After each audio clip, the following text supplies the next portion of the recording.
2 months ago, Melbourne mother Rosie Batty suffered a devastating loss. Her 11-year-old son Luke was murdered by his father, beaten to death with a cricket bat. It was the culmination of a decade of violence Rosie Batty had suffered at the hands of her former partner. But her experience isn't unique. In Australia, at least one woman or child dies every week at the hands of a partner or former partner. You might expect Rosie Batty to bury herself in her grief. Instead, determined that Luke's death won't have been in vain, she's begun a campaign to end the scourge of family violence. Madeline Morris reports.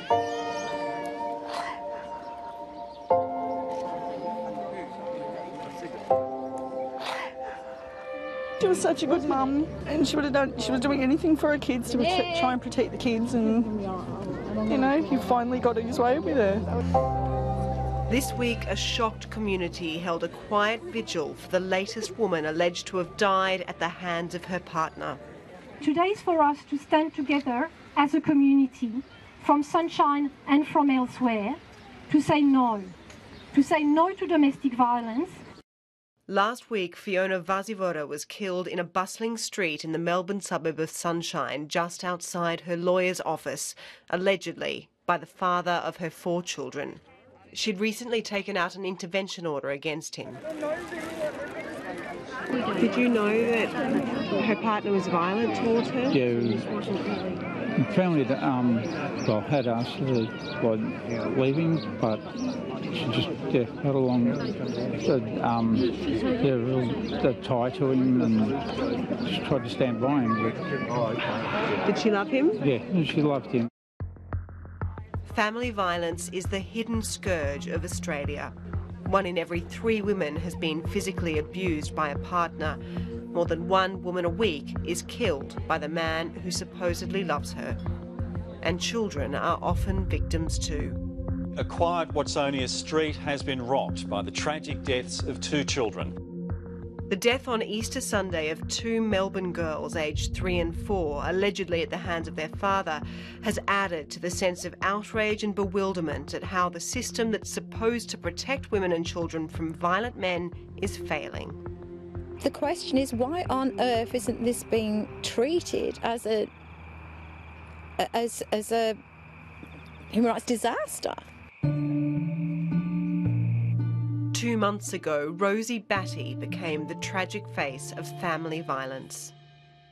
Murphy was mine because he was the bigger one, and Paddy was Luke's, but he didn't come out much and do anything with them.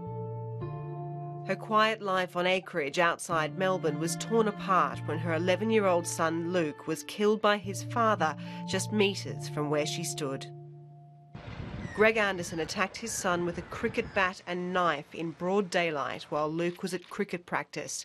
Anderson was then fatally shot by police. He always greeted him very lovingly. He loved him. So you never could have imagined what happened? No, not in a million years. Greg Anderson had a long history of violence toward Rosie, even though the pair had split when Luke was very young. The first intervention order I took out on Greg was when Luke was 2, so that's 10 years ago, when he threatened to kill me and kill my animals. That, I'm beginning to understand, conditioned me into such fear that I always felt very, very concerned if I was to prevent him from seeing Luke. Despite multiple intervention orders and calls to police, he was still able to keep her living in fear. I had people criticising me all the way along. Why didn't you get an intervention order? Why don't you do this? Why don't you do that? They were amazed when I finally did try this path of my experience. And I said, you know what? I was better not to have bothered, because it's so stressful. It's so stressful. And,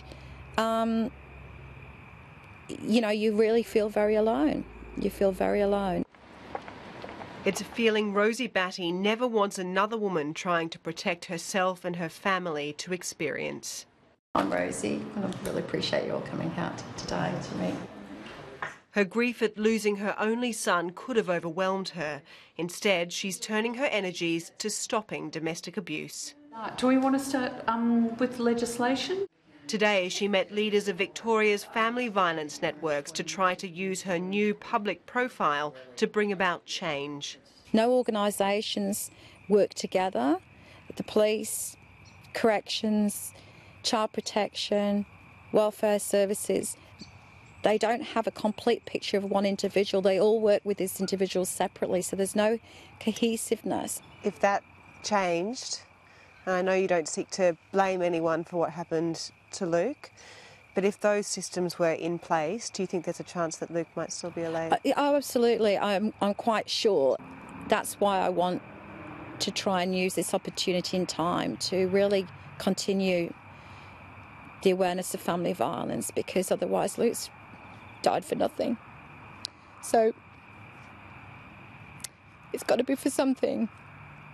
So we've got to push the politicians, and we've got to say, if you put so much focus on your public transport safety and all of these areas of public concern, but we don't go the hard yards and really look at this really huge societal problem, and it's not going away. In the last 12 months, there were more than 180,000 reported incidences of partner violence across Australia. In Victoria alone, police call-outs for domestic abuse have increased by 40% in just 2 years. Across Australia, we're seeing state governments really not doing all that they can to provide the leadership and the focus on holding dangerous men accountable. Governments have the choice either to fund this work or to actually choose to let their priorities lie elsewhere while women and children die. Spread the Christmas joy. Hey Mum, wishing you a Merry Christmas. And I still can't quite grasp that Luke misses out this year on his primary school graduation and all the things. And he wanted to be various things, from an astronaut to a policeman and a builder, and all the dreams you kind of were going to support him in, they were gone. And that's a total act of complete hatred and anger to me by Greg, because he couldn't control Luke and I anymore. But I can't let him win. I can't let him win. Madeline Morris reporting. And if you need support, you can contact the National Counselling Service on 1800 RESPECT or online at 1800respect.org.au.